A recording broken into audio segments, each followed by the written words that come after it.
Hello, everyone. This is Cyane Dandridge. I think we're going to wait just a few minutes until we get a few more people here.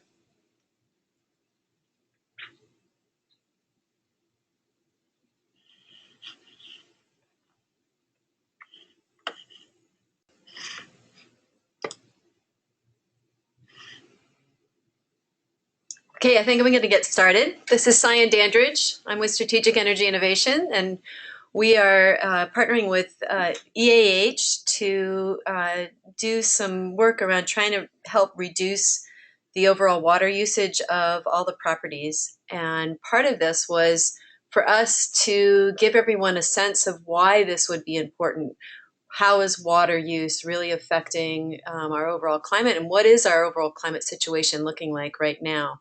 I'm Cyane Dandridge. I'm the Executive Director of Strategic Energy Innovations. We're a nonprofit organization that's based in Northern California, but we do work internationally. And we do a lot of work around trying to help communities understand how they can reduce their climate footprint, so their carbon footprint, but also how they can reduce their climate impacts through energy reduction, water reduction, waste reduction, all kinds of different things. And the Climate Reality Project is a project that is led by our Vice President Al Gore under Clinton, who started this really to try and help other people around the country and around the world really to be able to talk about climate science and talk about our climate situation and the solutions that are involved in having us reach some kind of a way of reducing our overall climate impact and being able to see some positive results. And so this, I went through the training. There's a training that he holds twice a year, and I went through the training. And so now I'm able to bring all of this information to you. So let's get started. So this is the view from space. It was the first picture that was ever taken from space and captured what our Earth looks like from in the vastness of space and this just blackness of space. It's also was when the astronauts came back after kind of publicizing this photo. The first Earth Day event was started not very long after the photo was published. So you can see that while the astronauts felt this kind of dramatic feeling of seeing the Earth in space, many other people on Earth also felt that feeling. This is the most recent photo taken by astronauts, by human beings from space. It's also the most published photo that we've ever had. And again, it just really captures how delicate our system is. This is our Earth. We're in the middle of this vast blackness, and we're all in this together. This is a really important picture as well. When we look up in the sky, we'll often just see the atmosphere as this vast and very infinite kind of sense of things. But if you look at the atmosphere, that thin blue line above the sun is our atmosphere. It's very thin and very delicate, and we're messing with it. As you can see, we're burning a lot of fossil fuels, and those fossil fuels are affecting our atmosphere. So global warming and climate change, the way that it happens, the sun sends down radiation in the form of heat and light through our atmosphere and to the Earth. And some of that is radiated back into space in the form of infrared rays. What's happening is as we burn fossil fuels, we're thickening that atmosphere. And so more of that radiation is actually trapped within the Earth's atmosphere, within that nice shell that atmosphere puts around our Earth. More is being trapped. So where do these greenhouse gases come from?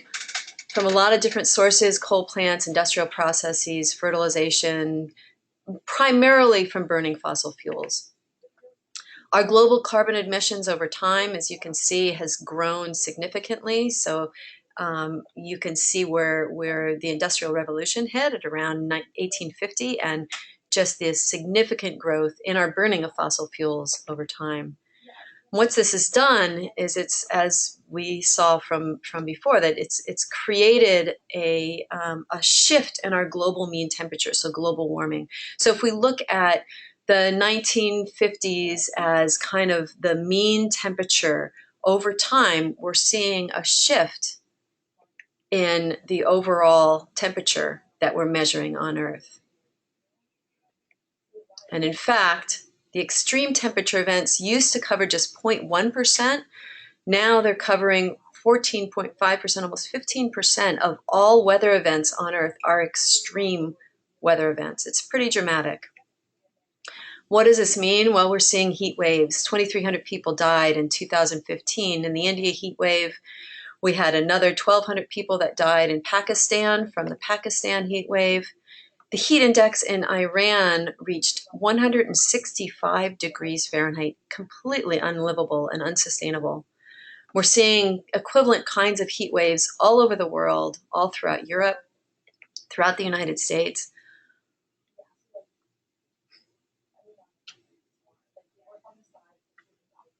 And so where does all of that heat go? So we're getting all of this heat that gets trapped by our atmosphere on Earth. 93% of that heat is actually getting trapped in our oceans. And so you can see the global content, the global temperature of our oceans are actually increasing fairly dramatically. And the percent change since 1920, over half has occurred since 1997. So what does that mean when we have storms that are traveling over the ocean? If you think of heat as energy, that heat is getting transferred to those storms and increasing the severity of the storms, increasing the intensity, increasing the energy of the storms as the storm passes over warm patches of the ocean. So here's Typhoon Haiyan as it passes over the Philippines, gathering energy, gathering intensity as it goes over that warm patch, and then leaving devastation in its wake. The Pope actually, after that, said that this is an indicative of what happens with climate events, is that they affect the most poor communities. So the gravest effects of all attacks on the environment are suffered by the poorest. Again, if we look at Hurricane Sandy, something a little bit closer to home, if you look at as it traveled up towards the northern seaboard and hit that patch of red, which you can see there, it gained intensity and then left us with this extreme flooding and extreme events. Lots of people lost their homes. There was death. There was extreme results of extreme weather events. So why does this happen? Well, as our temperatures increase, the evaporation that we see increases, and also warmer air holds more moisture. So you're getting increased evaporation, and then you're getting increased amount of water that's being held by those storm clouds. And so the precipitation gets much more extreme. There's more events and they're more intense. It's also interesting that as the water is returning to the ground and returning to the sea, you're seeing longer distances between where the water is being sucked from the earth or from different bodies of water and letting go of that water back down to the earth because the air can hold more moisture. So places where normally they would get a certain amount of rainfall aren't getting that kind of rainfall because the weather and the storms are traveling farther distances. So you're getting extreme weather, extreme clouds that look like this because the air is warmer and you're seeing much greater intensity of water. You're seeing, oh my God, Pensacola, Florida, 2 feet of rain in 26 hours. Houston, Texas, we actually saw a huge amount of water between May 25th and 26th, 162 billion gallons of water fell on Houston, Texas, equivalent to the entire flow of Niagara Falls for 2.5 days. Crazy. Montpellier, France, 25 centimeters of rain. You have Tucson, Arizona. Check this out. Watch the water as it bounces off the ground. There's so much water that goes down that it's actually bouncing off the ground. This is in Chile. Whole homes floating by. Madrid, Spain. This is in India. So we're seeing these kind of weather events all over the world. 6 million people were affected in China.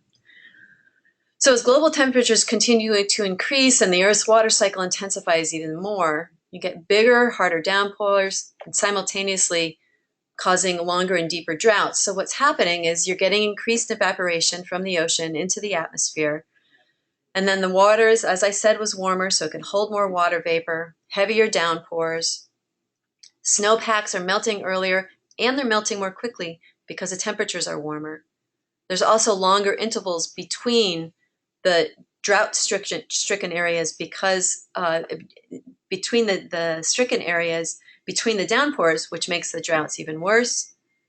And then also more water evaporates from the soil more quickly, making the droughts deeper and longer.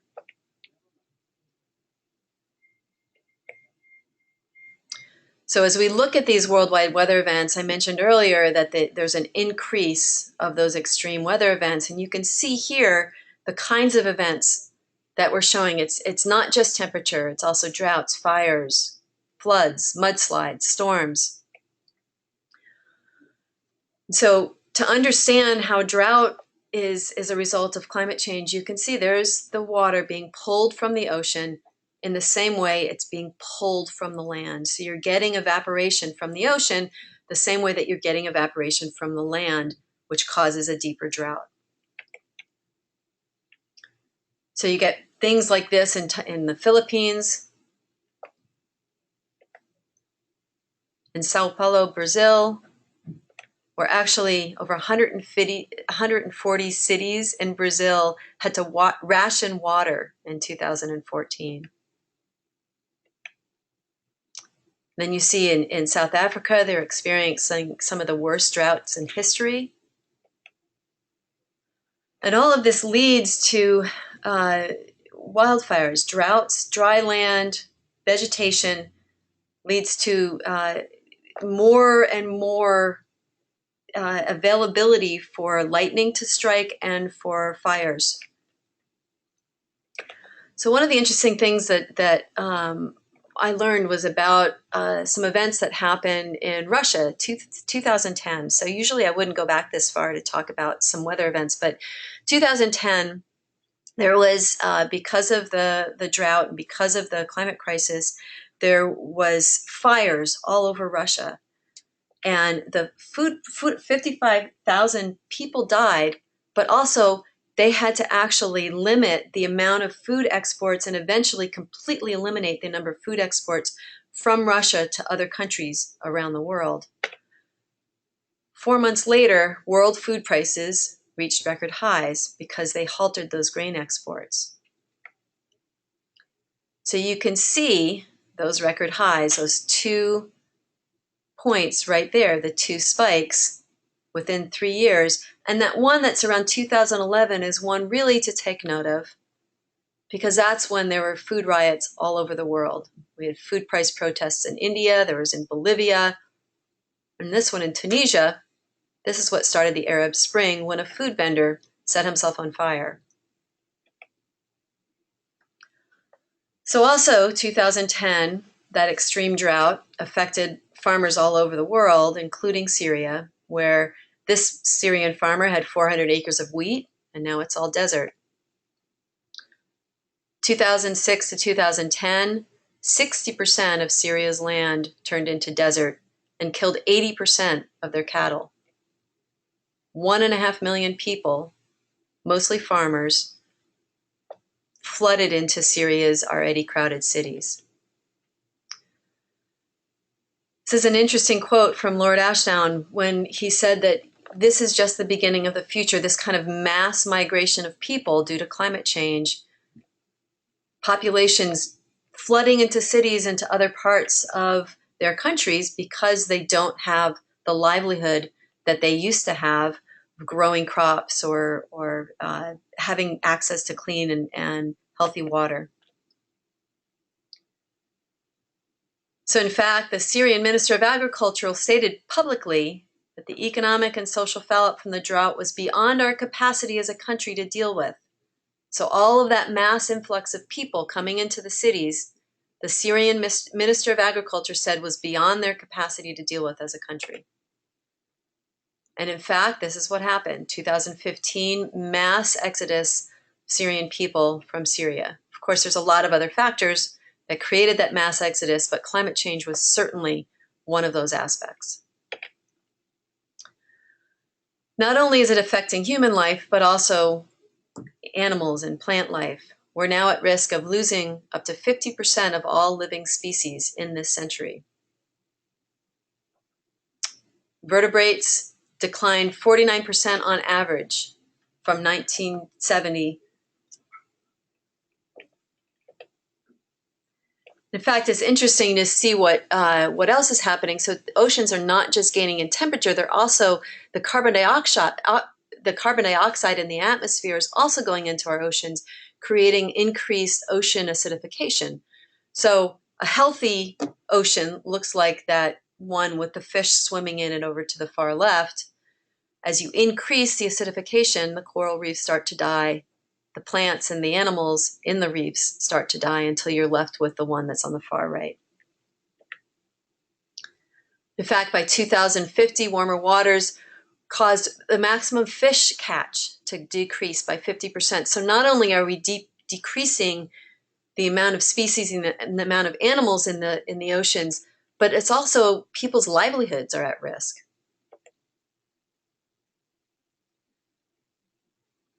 This is an interesting fact that land-based animal and plant species are moving poleward at a rate of 15 feet per day. So I read an article recently about General Mills, who is talking about how they're increasing their commitment to climate protection because they're seeing, as they're growing their oat products, that they're having to move farther and farther north to grow their oats because of this poleward movement. So another factor for climate change, obviously, is global warming and increasing temperatures is ice cap melting. So December 29th, 2015, so just a few months ago, the same storm that caused massive flooding in the US that we just observed also drove temperatures at the North Pole 28 degrees Celsius higher than normal. That is huge. It's above the freezing point. So we're seeing massive melting of our ice caps. And what's that doing? It's increasing the level of our seas. So it's increasing sea level rise. So what does that mean to us? Well, there's a lot of different kinds of risks. San Francisco is at risk. All of the coastal cities are at risk. Our biggest at-risk cities are in the United States are Miami and New York, just from an assets perspective. So how their buildings are affected, how the infrastructure is affected. So when you look at Miami, Florida, they're actually seeing flooding almost every day in Miami. High tides now regularly flood the beach. And in fact, it's blocking the, it's coming up through the storm drains because there's no way to keep the seas out. The sea level rise is happening because you can't put up a seawall in Miami because it's all coral reef. And they're using the groundwater in the Everglades, and so that as they deplete that groundwater, which kind of acted as its own natural barrier from the seas coming in, now they're seeing more and more of those seas coming in through the storm drains and up into the cities. So this is from the Miami mayor, Republican, who says that anyone who thinks that the topic of climate change is a partisan issue, it's not. It's a crisis that grows day by day. And in fact, in Florida, huge amount of their property is at risk.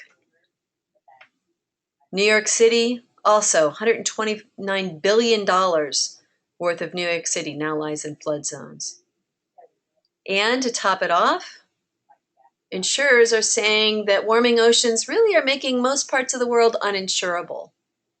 So they're saying, okay, that's fine. All of that's at risk and you're going to lose all that money, but you know what? We're not going to insure it because it's uninsurable.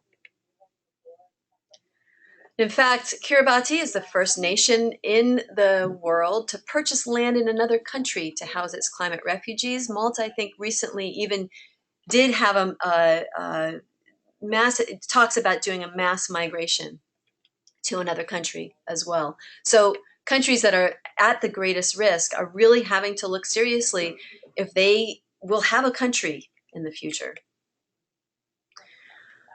This is not, the problem isn't it about just about flooding, it's also about the land and the use of the land. Flooding from sea rises and tidal surges increase the soil salinity in Bangladesh and in Rosetta, Egypt. Here's another example.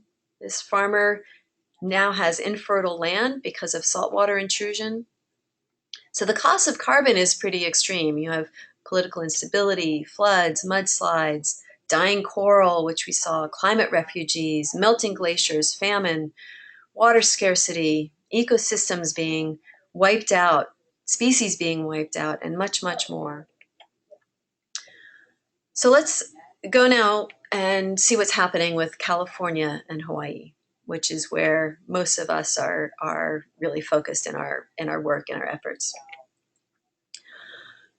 So California is pretty high up in our greenhouse gas emissions in terms of where we are by state. Hawaii is very low, which is fantastic. California is very high, primarily because of the number of people, but also because of how we use energy and we grow a lot of our food, a lot of the food for the rest of the country, the rest of the world. So we have a lot of industrial and agricultural uses as well. The sources of emissions, transportation is number one. Agriculture is about 8%. But we have, 7% is residential, which is where most of you are doing your work in the multifamily residential market. But so it is a significant number. And anything in the residential, that residential pie slice, we're using transportation, we're using agricultural products, we're using industrial products. So we have an effect in each one of these other pie slices. One of the important things to understand, in part because we really want to focus in on water and how we're using water, that water can be both a positive climate benefit and a negative for the climate. So there's a really direct correlation between water and energy is the primary reason for our climate crisis, burning fossil fuels.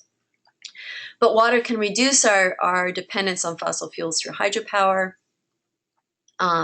through other kinds of fuel production, ethanol and hydrogen, but it also through, in order to make energy, there's a lot of water that gets used. There's also through wastewater treatment and drinking water treatment and all kinds of other uses. So water plays a significant role in our climate crisis as well. So let's look at what our water situation was, our drought in California. Now this was in 2015. In a few slides, I'll show you what 2016 looks like now in April. But back then we were in really extreme drought. 97% is in drought and 46% is in exceptional drought. Now remember those two numbers, 97 and 46. It changes, but you'll still see where there's some really extreme drought, and it's interesting to see where in the state it is. But at that point, we had zero snowpack. Governor Brown actually went up and measured the snowpack, and it was zero. So at a time when that usually there's at least a few inches of snowpack left, most normally in the feet. This was 500-year low of 0 inches. And the impacts is important to understand because the impact of that long drought that we've had and that extreme drought is it sucks out the surface water, but it also there's a deterioration of the groundwater quality and also the amount of groundwater. And it's really the groundwater that we need to be most concerned with in California. So here's a picture of Folsom Lake in July of 2011. Now, if we jump forward, here it is in 2014. So you can see how the drought has affected our reservoirs. Here's the Uvas Reservoir in California, in Southern California, also nearly empty. So the impacts, so you get land sinks, you get permanent loss of groundwater storage. That's the other part of it, is when you have these great wells of groundwater and you use them up, they're gone, they're done. They don't refill. So it's really hard for people to understand that when we've had all of this rain this past winter, it's great, but most of it is going as runoff into the oceans. Some of it is seepage, but nowhere near enough to replenish our groundwater and our aquifer. Another impact, which we saw in Bangladesh, that intrusion of salt water and seawater into our groundwater and into our fertile lands, the same thing is happening here with us. And you can see in Monterey how over time the salinity, the seawater intrusion has happened over time, over increasing landmass around Monterey. So the impacts of drought in California, again, not just about our water and water availability, but also more intense and severe wildfires, flash floods, mudslides. It's just, you're going to see more and more intensity of events like this, where you're seeing up in Mountain Ranch, Northern California, fires destroyed over 2,000 homes, $2 billion in damages just in September alone. Absolutely devastating. So this is what I was talking about with the drought now. So this is in April, a drought picture where we are. Still extreme, exceptional drought in Southern California, and that's important to realize that while in Northern California we might feel like we're out of the drought, we still are in drought. We're in severe drought in Northern California. Along the coast, we're abnormally dry, so we're not as in that extreme drought. But if you see down in Southern California, exceptional drought. And it's becoming a regular occurrence. And this is Shasta Reservoir, so you can see that it's been replenished, but not for long because we've been using the groundwater. So you can see there's precipitation going in, recharging our water table and seeping through, but we're using the surface water faster than we can get the seepage to recharge that groundwater. And this is a great map that shows that. So if you look at that red line, the red line is that groundwater storage change over time. And you can see it's going down further, even though our wet and dry years are remaining relatively flat. I mean, there's some lower periods and there's some higher periods, less and less frequency of those higher periods, which is why we're having the surface water drought. But it's that ground table depletion that we should be the most worried about. So sea level rise, which we talked about earlier, and the effects of sea level rise in Miami and New York is also affecting us here. You can see the dark blue is the San Francisco Bay. And then if you see that, that line going across the dark blue, that's the Richmond-Santa Fe Bridge. And you can see the buildings that are outlined that are also in blue. So the white is going to be above the surging seas and the sea out of the sea level rise risk zone. But that pink X that's there, that's EAH's headquarters. And that will be underwater with our sea level rise, our predicted sea level rise. 5 feet is what should be happening in this century. Hopefully not, but that's what's predicted. Waikiki Beach, if we go to Hawaii, we can see that sea level rise is already happening and is already depleting the sand. and lots of money and lots of resources are being spent bringing back sand to Waikiki Beach as sea level rise is eating away at the beaches. Same thing is happening in San Diego. There's actually $28.5 million spent on the sand replacement project, trying to replace the sand and regain the beaches in San Diego. So this is all kind of depressing news, but actually there's a lot of really positive news and positive benefits that have come out of all of this that's been happening. So we do have solutions at hand. So 2000 worldwide wind capacity was predicted to reach 30 gigawatts by 2010. What was the reality? It's actually exceeded that by a factor of 14. So the amount that we predicted for wind is actually dramatically more or less than what we've actually realized. The largest wind turbine, so there's turbines that are all over the world. It's really exciting to see some of these huge, big turbines, but then also micro turbines and wind projects all over the world. It's very exciting. In fact, globally, wind could supply worldwide electricity consumption 40 times over. So the amount of wind capacity that's on our Earth globally that we could harness for energy exceeds what we actually need 40 times over. Again, let's look at solar. So the solar energy market was predicted to grow by 1 gigawatt per year by 2010. This is a 2002 projection. What actually happened? In reality, that goal was exceeded by 17 times. And in 2015, it was exceeded by 58 times. Huge, dramatic increases of solar. And predictions, this year alone, it's predicted to exceed that projection 68 times. Really exciting.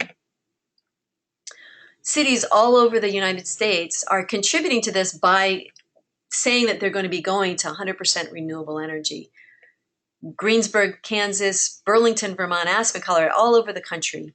Georgetown, Texas, really exciting. And by 2030, Europe pledged to cut its emissions by 40%, produce 27% of its energy from renewable energy sources. The Vatican wants to be the first, whoops, sorry about that. Let me go back.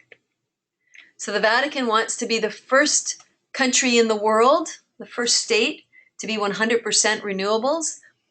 Al Gore always makes a joke that they have a lot going for them. First, they're really small, and second, they have God on their side. So also, as these installations of these renewable resources are getting installed, just exponentially higher than predicted, the number of clean jobs are also climbing, 88% from summer of 2013 to summer of 2014. And in fact, solar industry jobs now outnumber coal mining jobs in the United States.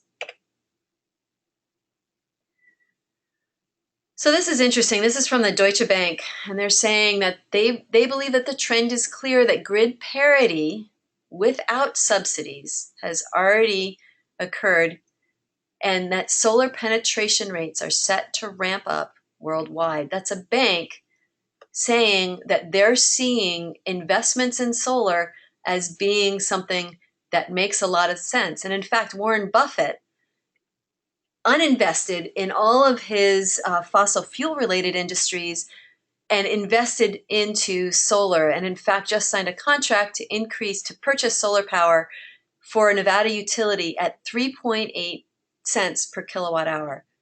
Amazing. And in fact, there was a competition in Orlando for the Orlando Utilities Commission where they just signed a deal to purchase solar over coal or natural gas because they won based on price. They actually beat out coal and natural gas, a solar-powered plant. So now Orlando is getting its electricity from solar power. So this is interesting. In 2014, new electricity generation in the United States, just barely the renewable energy was the first time in history that more new electricity was produced by renewable energy than by fossil fuel related energy. And now when we look at it for the first half of 2015, incredible, almost 80% of our new electricity generation in the United States is generated by renewable energy. So who pays for this? Who's paying for it? A lot of people are saying, well, it's all subsidized by the federal government. And so, of course, there's more coming in, but actually that's not true. About a third is paid for through public dollars, but 2/3 is paid for through private dollars. And in fact, if you look at the comparison between renewables and fossil fuels, 2009, it's about equal. Oh, and then in 2013, more investment in renewables than fossil fuels, and even more in 2014. And then if we look into the future, we'll see that pretty dramatically increasing in investment in renewables over fossil fuel industry. So coal power plants, if you look at them from 2005 to 2014, all of the green dots were proposed coal plants in the United States that were defeated. And then these are the existing power plants, coal power plants, that were actually retired. So the green was the new plants that were proposed and defeated, and the orange are the existing power plants that are retired. And then these are all the ones where retirement is announced. Very exciting.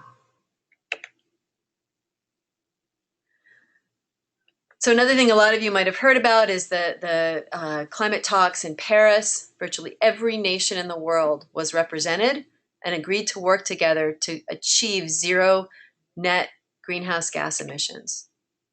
177 countries have already signed that Paris Agreement. So what are our solutions? What have we been up to in California and Hawaii? In California, in September 2015, California passed a bill requiring the state to get 50% of its electricity from renewable sources by 2030. So we have the San Francisco airport that's gone solar. We have Sunset Reservoir that's gone solar. We have Altamont Pass, which is all this wind generation. And then in Hawaii, the Hawaii legislature approved a bill requiring Hawaii to generate 100% of its electricity from renewable sources by 2045. So we have examples like the North Shore of Oahu, lots of wind generation. And in addition to renewable energy, we're also seeing California beginning to manage our groundwater, which, as I've mentioned, is really one of the most critical things we have to pay attention to. So prior to 2014, California landowners construct a well and extract without limit. They basically laid claim to water, and they could take as much of that water out of that well as they wanted to. It didn't matter how it affected any of the surrounding communities or surrounding wells or anything else. They were allowed to just pull as much water as they could. And now in 2014, the Sustainable Groundwater Management Act passed and initiated groundwater sustainability planning and programs for the most distressed groundwater basins. So we have a lot of different things that California is doing to try and save water. Frankly, in my opinion, it's not enough, but hopefully that's kind of heading on the upswing in terms of how much we're able to do to conserve water, and especially our groundwater in California. So how do we use water, and how does this affect us? What can we do about it? Well, primarily it's agriculture. So primarily the water use in California is due to agriculture. You can see that there's urban commercial usage is 4%, urban residential for exterior sources is 1%, and interior is about 3%. So we definitely see an effect from our residential buildings and uses, but primarily it's agriculture. Well, what can we do about that?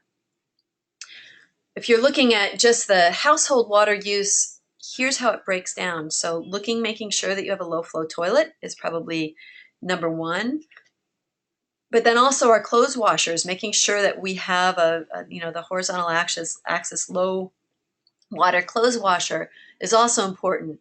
Showers, faucets, leaks, I mean, all of those fall into categories of making sure that we pay attention to all of these different aspects to make sure that we're reducing our water use in our households. And that's really what this contest that we're working on with EAH is all about. So what can you do? Well, first of all, one of the most important things, I mean, especially after seeing all of these facts and everything that's behind this, speak up, win the conversation. If you're in a conversation with someone who's telling you that climate change doesn't exist, that most scientists agree that it don't exist, that's actually not true. Very, very few, I think 1 in 1,000 scientists would agree that climate change does exist, the science is behind it. So win that conversation. Don't let denial go unchallenged. And use social media and traditional media to get the word out about different things that you're doing. Not only that, but don't give up. Make consumer choices that reduce energy and water use. So as you're going out and trying to make a choice about something that might use more transportation. So if you really are craving a peach and it's not in season, maybe you should wait to eat that peach when it is in season. You can get a California peach versus one from Chile or Mexico. And consider the environmental impact of the items that you purchase, all of the food that you eat. And remember, changing laws is even more important than changing light bulbs. So as you're looking at legislation that's coming out, make sure that you're looking and understanding how that legislation would affect climate change and would affect the climate. And ask candidates how they're going to solve the climate crisis. So this is as I was talking about making food choices, this is the water use, gallons of water per ounce of food for all different kinds of fruits and vegetables and proteins. And it's interesting to see that when you compare beef, 106 gallons of water per ounce of beef versus chicken, 16 gallons of water per ounce of chicken. So when you're making choices, keep that in mind. Just think about that when you're making those choices. You know, if you're a vegetarian, you can see that vegetables and fruit use a lot less water per ounce of food. I mean, I personally, I like to eat chicken. I like to eat meat every once in a while, but I limit my intake so that I can try and reduce that overall impact on the climate. In fact, I mean, here's a kind of a shocker, just a 1/4 pound of beef. So that delicious, juicy hamburger that you might go and purchase and eat, 460 gallons of water. That's 5 bathtubs full of water just to make that 1/4 pound of beef. So think twice about having that 1/4 pound hamburger every day of the week. You might want to limit your intake of beef to a certain extent, just so that you can reduce the overall water impacts. And yes, almonds do take a lot of water to grow, but far less water per gram of protein than beef or even chicken. So other things that you can do: save water, brush your teeth with the tap turned off, keep showers under 5 minutes. One of the things always to think about is maximize load sizes. So laundry and dishwashers, just make sure that you're filling up that washing machine, you're filling up that dishwasher before you run it. Wash your car less often, and they have these great car washes out there now with a recirculating water system so that it actually will reuse the water that you've used to wash your car. And reducing outdoor water use, that's one of the areas that we're really trying to help EAH properties to think about is that outdoor landscaping. How can you plant different kinds of plants or reduce the drippers or put in drippers overall to make sure that you're reducing your overall water use. Another way is just to know what your carbon footprint is. There's an example, there's a lot of them online to understand what your own personal carbon footprint is. Just go online, enter some different data, some of your own personal data, and you'll see how you compare with other people in your area. It's important to be thinking about this when? Obviously now, because as we look again at this picture, we have to be reminded that really we're in this together, and this is us. This is our home. This is our home. This is our time. This is our chance. This is our mandate. This is our mission. Thank you for joining us. So that was Al Gore reminding us that this is our home. This is our mandate. This is really important for all of us to be focused on this together. So now I don't know if anyone has any questions or ideas to share or anything, but I think you can just type different questions in. There's a questions section in your GoToWebinar control panel. So if you have any questions or you want me to go into any more detail on any of the slides that I showed, I'm happy to do so.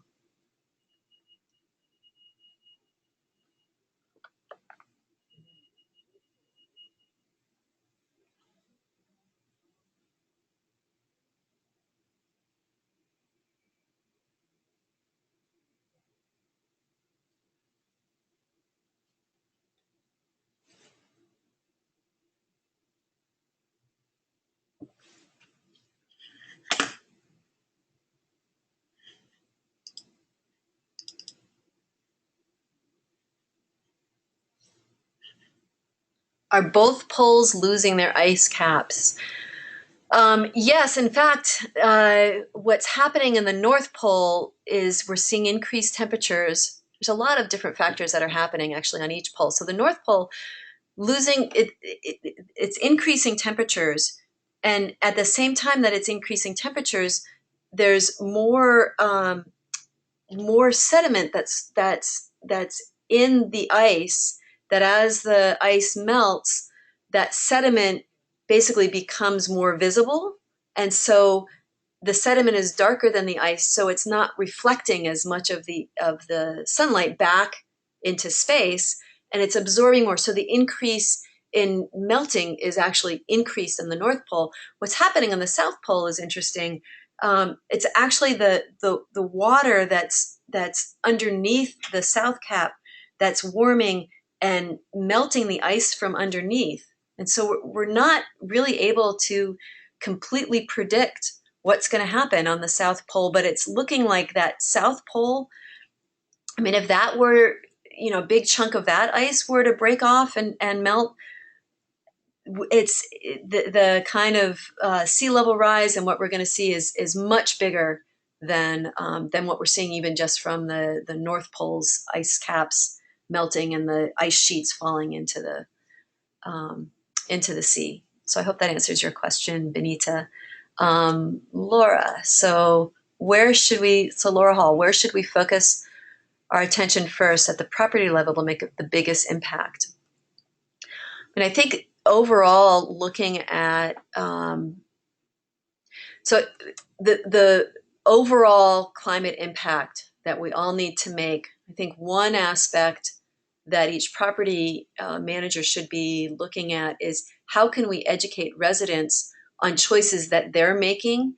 Because as you saw from that graph of California, well, our residential usage, that's a pure usage, and what this contest is going to be doing is reducing that overall usage. So reducing usage by our toilets and our showers, by putting in low flow shower heads and doing more with either technology, but then also looking at how can we get residents to actually reduce their usage within their residences, but also looking at food choices. I mean, you're not going to be able to account for the benefits of someone reducing their water impact through food choices at the property itself, but it will have a greater global impact because agriculture is so much bigger slice of the pie than that residential building is. But it's really important for us to look at those uses that we had. I'll go back up to that residential. I'll go back up to that residential use if I can find it again.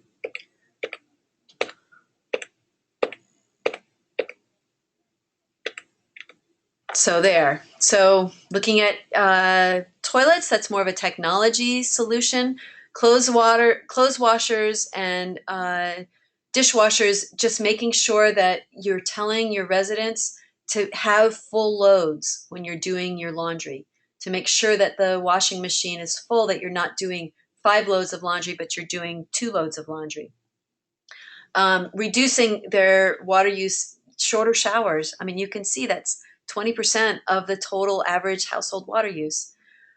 So those are kind of the per household impacts, and then just looking globally at how can we educate people to understand how to reduce overall. And so then the next one, Meryl, let's see. Is there a way for us to get copies of some of the pertinent slides so that we can share them with our residents? So we recorded this slideshow, and so Rebecca can tell us at some point how to make the presentation itself available to the residents. And we can definitely provide you with the information. One of the things about Al Gore's presentation is that the slides can be used for educational purposes and presentations, but as a presentation of climate reality. So we'd have to think about how to get you copies of the slides or copies of that information so that you can communicate this and show them what's happening without kind of going into any proprietary use issues that climate reality might have. I'll have to check into that, Meryl. We want you to be able to educate your residents as much as possible, so I'll really try and work on a solution for that. So Charles, how much damage to atmosphere do spaceships cause when they punch through? No one seems to discuss this. Yeah, I don't know. I haven't, I'm trying to think through. I haven't heard. I'm not sure that punching through would cause the greatest kind of damage to our atmosphere. I think it would be the amount of fossil fuels that they're burning, but I don't think that that's what you're asking. It's more as they're going through the atmosphere. You know, the atmosphere is really that thin layer of oxygen and nitrogen and all of the same kind of gases that we have, that we're living in right now. And so I'm not sure what kind of effect punching through would actually cause. It's an interesting question. This is Nathan.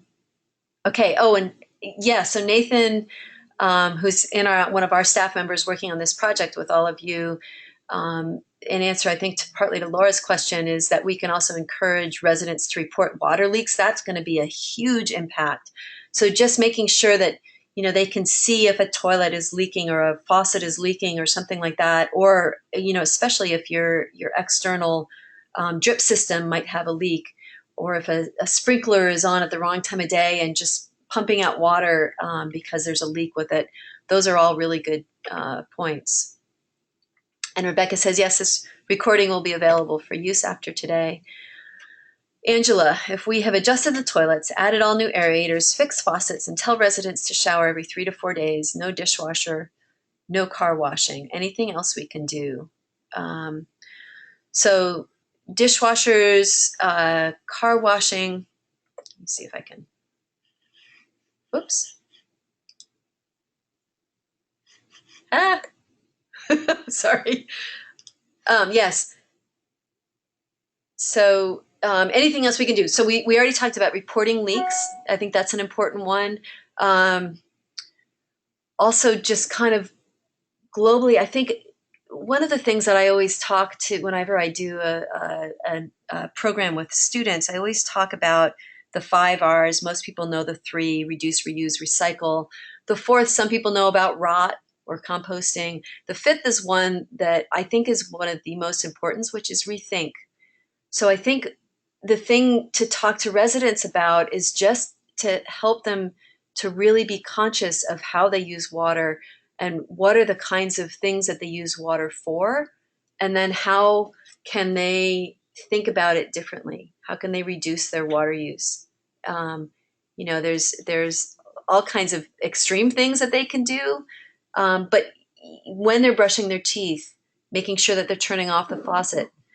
When they're washing their hands, turning off the faucet in between, you know, getting them wet, soaping up, turn off the faucet, and then turn it on to rinse off the soap. So things like that, that's what I would focus on. And I think that we might, through a deeper conversation with you, Angela, be able to find other things that residents could do as well.